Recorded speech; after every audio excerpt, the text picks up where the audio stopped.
Jocelyn is right here in Los Angeles. Please go ahead, Jocelyn. Yes, I would like to ask Ben Shapiro, why is he so focused on the Obama administration with regards to privacy and the lack thereof, when this issue was really accelerated with Bush and the Cheney administration? And now that President Obama is in office, it is a big deal. Shouldn't his title read The People versus Bush and Cheney? Okay, as far as the privacy question, I actually call for prosecution in the book of people who were involved in the surveillance programs under Bush and Cheney. So actually, you sort of make my case. The fact is that I don't restrict it to Barack Obama. When rights are violated, rights are violated. The fact is that the Obama administration did dramatically upscale the amount of surveillance, which is kind of fascinating in light of the fact that the Obama administration has declared the war on terror basically in wind-down mode. It's supposed to be ending, so why exactly are we ratcheting up the amount of information about Americans that we are currently gathering? That seems to be internally contradictory. At least Bush and Cheney were trying to give us an excuse. They were saying that we had a war on terror and we were trying to ferret out the folks who were dangerous. The Obama administration refuses to even acknowledge that folks are dangerous. I mean, we're in the middle of signing a nuclear deal with Iran, even as the Iranian Revolutionary Guard today said that they will not allow any inspections of nuclear facilities. So when you say there's no threat, and yet the threat that doesn't exist is so grave that they have to check all of our emails, I start to get a little bit suspicious. Editor-at-large for Breitbart, senior fellow at the David Horowitz Freedom Center, co-host KRLA 870 Los Angeles' The Morning Answer, best-selling author of several books, including his two most recent, Bullies and The People versus Barack Obama. We've got about 15 minutes left with our guest, Ben Shapiro, and Carrie Yakima, Washington. Good afternoon. Hi, how are you? I'm calling. I'm a gal, and I wanted to talk to Mr. Shapiro about the drought in California. And I wanted to give him my suggestion that we in Washington State, I transferred up here after I graduated from college in California, and I fell in love with snow skiing and stayed. They have lots of water up here. We have mountains falling on people. And I want to, and we have, I am also a child of I'm an Army Corps of Engineer family kid, okay? I grew up in Australia, all over the world, for the Army Corps of Engineers doing dams and aqueducts, third world project, third world countries, helping people get their countries going. Anyway, and so I know how construction works, and I was born when the Oroville Dam was built. My dad is one of the supers on it, and the California... So, Carrie, where are you going with this? I want to know why we are not doing something with regards to, there is a chain of dams and reservoirs and everything coming all the way down. All right, I apologize. I'm going to stop you there. Let's talk about the politics of water. Yeah, I mean, the drought is a really interesting situation because when it comes to the drought, it's pretty clear that environmentalism in the state of California has largely crippled any efforts to build new dams, new reservoirs, desalination. I mean, we have a giant body of water. It's just full of salt. It's right off our coast, and it's really pretty. Israel has somehow figured out how to make desalination plants. They're expensive, but since we're spending $100 billion on a fantasy choo-choo train that doesn't exist, then we might as well spend some money trying to figure out how exactly to provide water to people.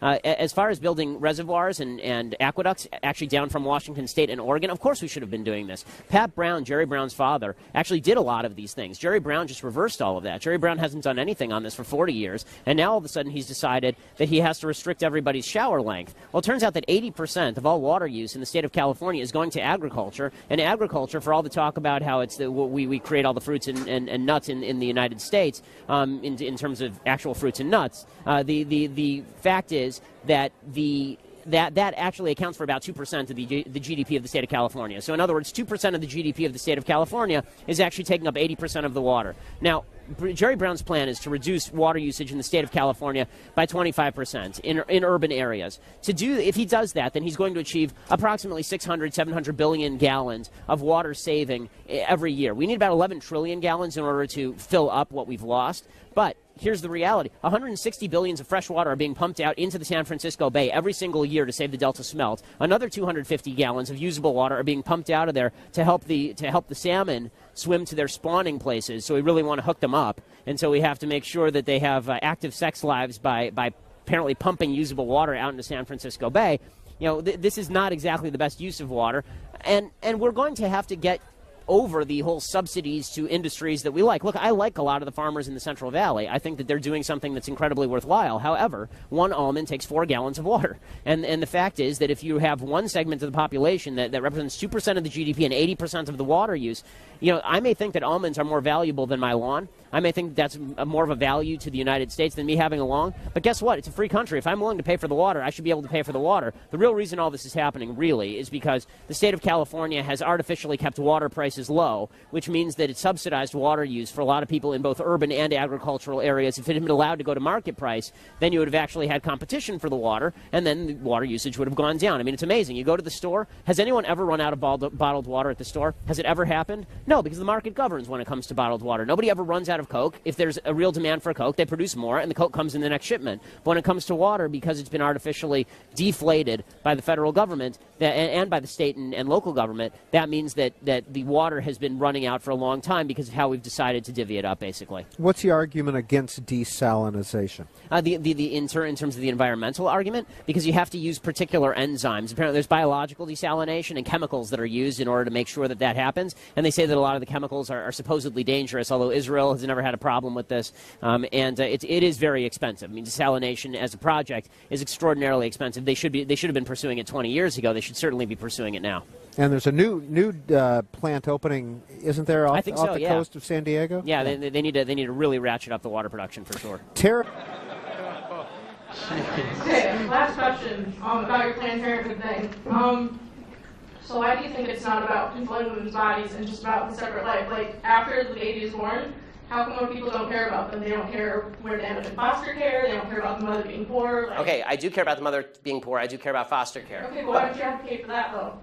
Because Planned Parenthood is supposed to prevent abortions. Because, Planned Parenthood doesn't prevent abortions. They perform hundreds of thousands of abortions a year. They perform 300,000 abortions a year. They're the leading abortion bill in the United States. Evidence for that, though?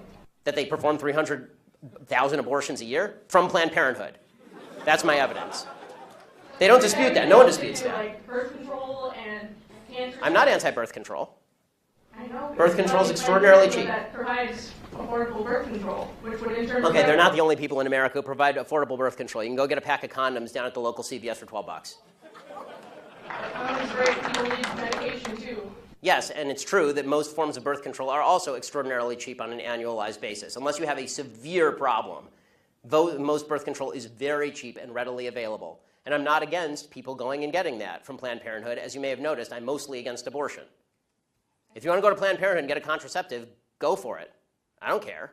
I do care when you start killing babies. This is a problem for me. But what about in rape and incest situations? Okay, so here's the question. It's different, yes. I mean, this is a long conversation. I'm enjoying it, actually, which is why I'm allowing you to stay. But the question of rape and incest, first of all, important to note, rape and incest are not only a vast minority of abortion cases, they're an extraordinarily low percentage of abortion cases. So if we can first stipulate that all the other abortions are bad, then we can talk about that other one. Can we do that? Are all the other abortions bad, or are those ones okay? And you're just using this as an excuse to make the other ones okay. They're all okay. Ah, good. Someone who's honest. So, who's the honest fellow? Who's okay? Yay, honest people. Good. I like the honesty. Okay, so all abortions are okay. So, a sign that I can't read because it has lots of words on it. Okay, so I have one question for you and one question only on abortion. Does the vagina, the vaginal canal, magically confer personhood? Answer, does the vagina magically confer personhood? Yeah, raised hands are okay. You, sir. No, the first breath does. The first breath confers personhood. Okay, so if the baby is in the womb and is exactly the same size and has not yet breathed, and you take a knife and you stab the baby in the head, a fully formed 9-month-old baby, it is not a human. The only thing that makes it a human is when it takes a breath. It has to independently breathe. I mean, I'm going to be honest. I'm going to stick to it, yeah, because I'm also pro-capital punishment and pro-selective suicide. So I'm going to stick with it. Selective suicide? I assume you mean elective suicide. I mean, elective suicide. Elective suicide. Okay. Yes, I'm not going to make someone commit suicide. Okay, that's good, because that wouldn't be suicide, that'd be homicide. That, by the way, I'm for capital punishment too, because people who kill people should be killed, but babies who have not killed people should not.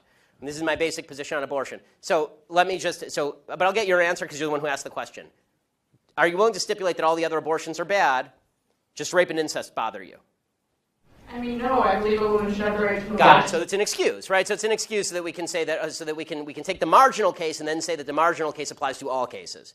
Okay, that's again faulty thinking. But if you want me to answer specifically on rape and incest, here is my basic answer: rapists should be castrated or killed. You shouldn't kill babies. End of story. But are they ever castrated and killed? Most rapists don't even get convicted. I agree, and that's usually the left side of the aisle because the left side wants to let them out after 5 years in prison.